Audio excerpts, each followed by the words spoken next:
9 తర్వాత అంకెలు లేవు చూసుకోండి. 11, 12, 13 ఇవన్నీ పూర్వం వచ్చినవే.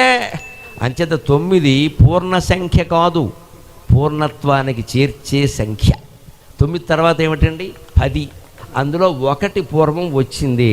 ఈ పూర్ణం ఉందే అదే పరమాత్మ. పూర్ణమిదం పూర్ణమదః. 9 తర్వాత మనం 0ని చేరుకోకుండా ఏం చేసాం? 10 వేసాం. 10 వేసామంటే ఏమైంది? పక్కన 1 పెట్టాం అంటే ఒక జన్మెత్తాం. అది 99,999 వేసినా ఎత్తుతూనే ఉంటావు.